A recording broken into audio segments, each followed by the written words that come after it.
नमस्कार। आज हम गोता लगाएंगे शब्दों की दुनिया में। कुछ नए अंग्रेजी शब्द सीखेंगे, है ना? बिल्कुल मजा आएगा। हम कुछ अंग्रेजी शब्दों को पकड़ेंगे, उनका मतलब समझेंगे, हिंदी में क्या कहते हैं वो जानेंगे। हाँ, और मिलते जुलते शब्द और उन्हें वाक्यों में कैसे यूज करना है, ये सब। और कोशिश रहेगी कि ये सब बातचीत में हो, बोरिंग लेक्चर जैसा नहीं। और सबसे बढ़िया बात, आखिर में एक कहानी जिसमें ये सारे शब्द होंगे, याद रखने में आसानी होगी। एकदम। तो चलिए शुरू करते हैं। हाँ, पहला शब्द है एलोक्वेंट। सुनने में थोड़ा भारी सा लगता है। हाँ है तो। एलोक्वेंट मतलब कोई ऐसा इंसान जो बोलने या लिखने में बड़ा प्रभावशाली हो, स्पष्ट हो, जिसकी बातों में दम हो। अच्छा, मतलब वाक्पटु कह सकते हैं या सुवक्ता। हाँ, वाक्पटु, सुवक्ता, बिल्कुल सही, जिसकी बात असर करे। जैसे कोई नेता, कोई अच्छा स्पीकर। एकदम।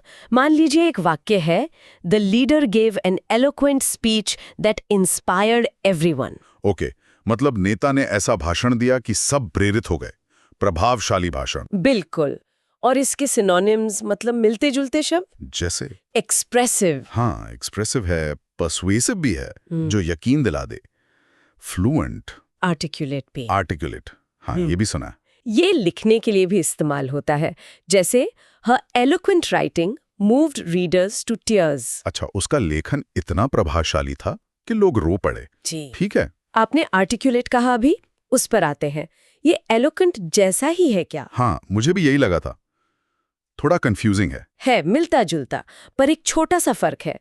आर्टिकुलेट का मतलब है अपनी बात को, अपने विचारों को बहुत साफ साफ और असरदार ढंग से कह पाना। ओके, तो मतलब भाषा बहुत सजावटी न भी हो, पर बात एकदम क्लियर हो। हाँ बिल्कुल। स्पष्ट वक्ता कह सकते हैं हिंदी में, सुस्पष्ट। तो एलोकेंट में भाव और प्रभाव ज्यादा है और आर्टिकुलेट में स्पष्टता, क्लैरिटी। हाँ, मोटे तौर पे ऐसा समझ सकते हैं। जो मुश्किल बात भी आसानी से समझा दे, वो आर्टिकुलेट है। इसके सिनोनिम्स क्या होंगे फिर? मिलते जुलते शब्द होंगे, एक्सप्रेसिव, क्लियर, फ्लुएंट और कोहेरेंट। कोहेरेंट, ये भी देखेंगे आगे। अच्छा, आर्टिकुलेट का उदाहरण। जैसे she is an articulate spokesperson for her community. मतलब वो अपने समुदाय की बात बहुत स्पष्ट रूप से रखती है। बिल्कुल। या फिर the teacher appreciated his articulate presentation. मतलब प्रेजेंटेशन बहुत क्लियर था। समझ गया। एलोक्वेंट और आर्टिकुलेट दोनों अच्छे हैं, पर जोर अलग अलग बातों पर है। सही। अच्छा, अब इसका उल्टा सोचते हैं। कोई बहुत ज्यादा बोलता है, जरूरत से ज्यादा शब्द इस्तेमाल करता है, उसके लिए क्या शब्द? हाँ, उसके लिए शब्द है वर्बोस। VERBOSE। वर्बोस। इसका मतलब है जरूरत से ज्यादा शब्दों का इस्तेमाल, बात को लंबा खींचना बेवजह। अच्छा, शब्दाडंबर कह सकते हैं। या वाचाल। हाँ, शब्दाडंबर, पूर्ण वाचाल, बहुत ज्यादा शब्दों वाला। ये सब। जैसे कोई छोटी सी बात को गोल गोल घुमाए। एकदम। इसके सिनोनिम्स हैं वर्डी, लॉन्ग विंडेड, टॉकेटिव, रैम्बलिंग। अब बताओ। His explanation was too verbose to understand easily. मतलब इतना लंबा चौड़ा समझाया कि समझना ही मुश्किल हो गया। हाँ, कभी-कभी ज्यादा शब्द कंफ्यूज कर देते हैं। सही बात है। एक और सेंटेंस। जैसे the teacher asked him to shorten his verbose essay. हाँ, ये तो स्कूल में होता था। टीचर कहते थे, इतना लंबा क्यों लिखा, छोटा करो। बिल्कुल। तो वर्बोज मतलब ज्यादा बोलना। अब अगर कोई कम शब्दों में बोले तो? कंसाइज। मैंने सही गेस किया? अरे वाह, बिल्कुल सही। Concise, CONCISE। इसका मतलब है कम शब्दों में लेकिन स्पष्ट रूप से बात कहना। संक्षिप्त और स्पष्ट। हाँ, संक्षिप्त, सारगर्भित, नपातुला, ब्रीफ एंड क्लियर। ये तो बहुत काम का शब्द है। आजकल टाइम किसके पास है ज्यादा सुनने का? सही कहा। इसके सिनोनिम्स हैं ब्रीफ, शॉर्ट, सक्सिंक्ट, कॉम्पैक्ट। सक्सिंक्ट ये भी है लिस्ट में आज। हाँ जी। कंसाइज का उदाहरण, please write a concise summary of the chapter. मतलब चैप्टर की छोटी मुख्य बातें लिखो। हाँ, या फिर his instructions were concise and easy to follow. अच्छा, निर्देश छोटे और साफ थे तो मानना आसान था। बिल्कुल। आपने सक्सिंक्ट का जिक्र किया था कंसाइज के सिनोनिम में। ये दोनों कितने अलग हैं या बिल्कुल एक जैसे? बहुत पास हैं ये दोनों। SUCCINCT। इसका मतलब भी वही है, कम शब्दों में स्पष्ट बात। फिर फर्क क्या हुआ? सक्सिंक्ट में शायद टू द पॉइंट होने का भाव थोड़ा और ज्यादा है। मतलब एकदम सटीक, बिना एक भी फालतू शब्द के। क्रिस्प कह सकते हैं। अच्छा, क्रिस्प, चुस्त। हाँ, हिंदी में तो इसे भी संक्षिप्त और स्पष्ट ही कहेंगे। तो सिनोनिम्स भी वही होंगे, कंसाइज, ब्रीफ। हाँ, कंसाइज, ब्रीफ, क्रिस्प, कॉम्पैक्ट, सब वही, कम शब्दों में ज्यादा बात। सक्सिंक्ट का उदाहरण दो। जैसे her reply was succinct yet powerful. जवाब छोटा था पर दमदार था। हाँ। और दूसरा, the manager prefers succinct reports over long ones. ये तो हर मैनेजर चाहता होगा, टाइम बचता है। बिल्कुल। ठीक है, तो हमने बात की ज्यादा शब्दों वर्बोज और कम शब्दों कंसाइज सक्सिंक्ट। अब आते हैं अस्पष्टता पर। जब बात क्लियर ना हो उसके लिए एम्बिग्युअस। हाँ, एम्बिगुअस, AMBIGUOUS। इसका मतलब है जिसके एक से ज्यादा मतलब निकलें या जो साफ न हो, कंफ्यूजिंग अनेकार्थी। या संदिग्ध। हाँ, अनेकार्थी, अस्पष्ट, संदिग्ध, गोलमोल टाइप। अच्छा, इसके सिनोनिम्स। अनक्लियर, वेग, क्रिप्टिक, डाउटफुल, ये सब अस्पष्टता दिखाते हैं। जैसे वो नेता वाला उदाहरण, the politician's answer was ambiguous and confusing. बिल्कुल, नेताओं के जवाब अक्सर एम्बिगुअस होते हैं। एक और, His ambiguous smile left everyone guessing. अरे मुस्कान भी एम्बिग्युअस हो सकती है, मतलब पता नहीं चल रहा था कि वो खुश है या मजाक उड़ा रहा है या क्या। हाँ, कुछ ऐसा ही। ठीक है, तो एम्बिग्युअस मतलब अस्पष्ट, इसका उल्टा क्या होगा?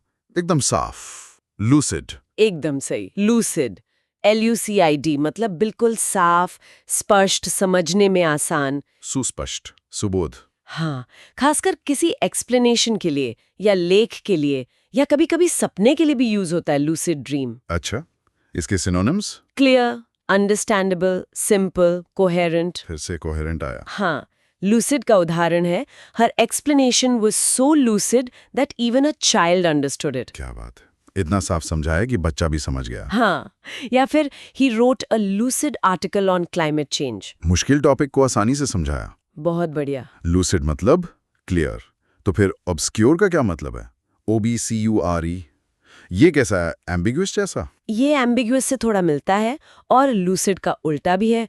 ऑब्सक्योर मतलब है जो आसानी से समझ ना आए या छुपा हुआ हो या जिसके बारे में ज्यादा पता ना हो। मतलब गूढ़ या अप्रसिद्ध।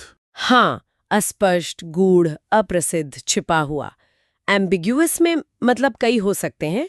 ऑब्सक्योर में शायद मतलब समझना ही मुश्किल है या वो चीज जानी पहचानी नहीं है। अच्छा, ये फर्क है। इसके सिनोनिम्स। वेग, अनक्लियर, अननोन, क्रिप्टिक। क्रिप्टिक, ये एम्बिगुअस में भी था। हाँ, कुछ शब्द ओवरलैप करते हैं। ऑब्सक्योर का उदाहरण, the author used obscure references in his book. मतलब ऐसे रेफरेंस दिए जो आम लोगों को पता नहीं होंगे। बिल्कुल। या फिर the meaning of the poem was obscure to most readers. कविता का मतलब समझना मुश्किल था। हाँ। ठीक है, अब आते हैं कोहेरेंट पे। COHERENT, ये बार बार आ रहा है, लूसिड जैसा है। जुड़ा हुआ है पर थोड़ा अलग। कोहेरेंट को मेन मतलब है लॉजिकल और कनेक्टेड, मतलब बातें या विचार आपस में जुड़े हों, उनमें एक फ्लो हो, एक तर्क हो। सुसंगत या तार्किक। हाँ, सुसंगत, तार्किक, सुसंबद्ध। जब सारे पॉइंट्स एक दूसरे से अच्छे से जुड़े हों या लेख में भटकाव नहीं होता। इसके सिनोनिम्स। लॉजिकल। हाँ, लॉजिकल। Consistent, clear, organised. अच्छा, उदाहरण। Her speech was coherent and easy to follow. भाषण में तालमेल था, इसलिए समझना आसान था। हाँ। और अगर कोहेरेंट ना हो तो? He failed to give a coherent explanation for his actions. मतलब वो ठीक से समझा नहीं पाया कि उसने ऐसा क्यों किया, बातों में लॉजिक नहीं था। बिल्कुल। समझ गया। अब 9वां शब्द, रैम्बल, RAMBLE, इसका मतलब घूमने फिरने जैसा लग रहा है। हाँ, एक मतलब वो भी है, इधर उधर टहलना। पर बातचीत या लिखने में रैम्बल का मतलब है भटक जाना, टॉपिक से हटकर बातें करना, बिना किसी लॉजिक के। बेमतलब की बातें करना। हाँ, या विषयांतर करना। हाँ, यही। वर्बोज से अलग है ये। वर्बोज मतलब ज्यादा शब्द, रैम्बल मतलब बातों का कोई और छोड़ न होना, चाहे शब्द कम हो या ज्यादा। अच्छा, कोई कम बोलकर भी रैम्बल कर सकता है अगर वो टॉपिक बदलता रहे? बिल्कुल। रैम्बल का मतलब है फोकस खो देना। सिनोनिम्स है वंडर, डाइग्रेस, रोम, ड्रिफ्ट। वॉन्डर, भटकना, डाइग्रेस, विषय से हटना। ठीक है, उदाहरण। The old man loved to ramble about his childhood stories. हाँ, बूढ़े लोग अक्सर पुरानी बातों में खो जाते हैं और कहीं से कहीं पहुंच जाते हैं। हाँ, और एक सलाह, don't ramble, stick to the topic. Meeting में ये जरूरी है, मुद्दे पे रहो। बिल्कुल। और आखिरी शब्द है सक्सिंक्ट, ये तो हमने कंसाइज के साथ डिस्कस कर ही लिया था। हाँ, सक्सिंक्ट मतलब संक्षिप्त और स्पष्ट, बिल्कुल टू द पॉइंट। कंसाइज जैसा ही है, बस थोड़ा और ज्यादा सटीक होने पर जोर है। सिनोनिम्स भी वही थे, कंसाइज, ब्रीफ, क्रिस्प, कंपैक्ट। एकदम। उदाहरण भी देख लिए थे हमने। हर reply was succinct yet powerful और the manager prefers succinct reports. हाँ, याद आ गया। तो ये हो गए हमारे 10 शब्द: eloquent, verbose, articulate, concise, ambiguous, lucid, obscure, coherent, ramble और सक्सिंक्ट। वाह, बहुत बढ़िया। अब इन सबको कहानी में पिरो दिया जाए। हाँ, बिल्कुल। तो कहानी सुनिए। रवि एक यंग जर्नलिस्ट था और उसे एक राइटर्स कॉन्फ्रेंस में अपनी पहली स्पीच देनी थी। वो हमेशा से ऐसे एलोक्वेंट स्पीकर्स को एडमायर करता था, जो अपनी बातों से भीड़ को इंस्पायर कर देते थे। पर उसे लगता था कि वो खुद उतना आर्टिकुलेट नहीं है, अपने आइडियाज उतने क्लियरली नहीं रख पाता।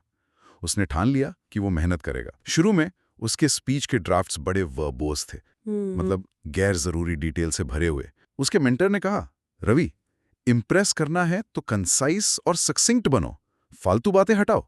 रवि ने यह सलाह मानी और मेहनत करके स्पीच को छोटा और शार्प बनाया। लेकिन लिखते हुए उसे लगा कि एक पैराग्राफ अभी भी थोड़ा एम्बिग्यूअस है, मतलब उसका पॉइंट क्लियर नहीं हो रहा था। तो रवि ने उसे दोबारा लिखा, बिल्कुल लूसिड तरीके से, ताकि ऑडियंस आसानी से समझ सके। उसे रियलाइज हुआ कि अच्छी कम्युनिकेशन सिर्फ भारी शब्दों का खेल नहीं, बल्कि क्लैरिटी का नाम है। कॉन्फ्रेंस वाले दिन रवि थोड़ा नर्वस था। स्टेज पर उससे पहले कुछ बड़े अनुभवी लोग बोले। एक स्पीकर ने तो इतने ऑब्सक्योर रेफरेंस यूज किए कि ज्यादातर लोग कंफ्यूज हो गए। जब रवि की बारी आई, उसने गहरी सांस ली और स्टेज पर गया। उसका भाषण एकदम कोहेरेंट था, एक पॉइंट से दूसरे तक लॉजिकली जुड़ा हुआ। कुछ पिछले स्पीकर्स की तरह वो रैम्बल नहीं किया, मतलब टॉपिक से भटका नहीं। वो फोकस रहा और उसने अपनी बात बहुत क्लियर और सक्सिंक्ट अंदाज में रखी। ऑडियंस को उसका स्टाइल पसंद आया और हॉल तालियों से गूंज गया। बाद में एक सीनियर जर्नलिस्ट ने उससे कहा, तुम में एक एलोक्वेंट स्पीकर बनने की बात है, तुम बहुत आर्टिकुलेट हो, कीप इट अप। रवि मुस्कुराया। उसे समझ आ गया था कि कम्युनिकेशन का मतलब वर्बोज होना नहीं, बल्कि आर्टिकुलेट, लूसिड और कोहेरेंट होना है। और हाँ, जरूरत पड़ने पर कॉन्साइज और सक्सिंक्ट भी। उस दिन से रवि अपने क्लियर राइटिंग और नपे तुले भाषणों के लिए जाना जाने लगा। वाह, क्या बढ़िया कहानी थी। सारे शब्द कितने अच्छे से फिट हो गए। उम्मीद है अब ये शब्द आसानी से याद रहेंगे। तो ये थे आज के 10 शब्द: eloquent, verbose, articulate, concise, ambiguous, lucid, obscure, coherent, ramble और सक्सिंक्ट। बिल्कुल। और अब सुनने वालों के लिए एक छोटा सा सवाल। आज जो शब्द सीखे, उनमें से कौन सा आपको सबसे ज्यादा इंटरेस्टिंग लगा, या कौन सा शब्द आप सबसे पहले इस्तेमाल करना चाहेंगे? हाँ, जरूर सोचिएगा इस बारे में। और ये भी सोचिएगा कि क्या कभी हमारी खामोशी हमारे शब्दों से ज्यादा एलोक्वेंट या शायद एम्बिग्युअस हो सकती है? ये हुई ना सोचने वाली बात। खैर, आज के लिए इतना ही। सुनने के लिए बहुत बहुत शुक्रिया। हाँ, धन्यवाद। और ऐसी ही दिलचस्प चर्चाओं के लिए हमें सब्सक्राइब करना न भूलें। मिलते हैं अगली बार। नमस्कार।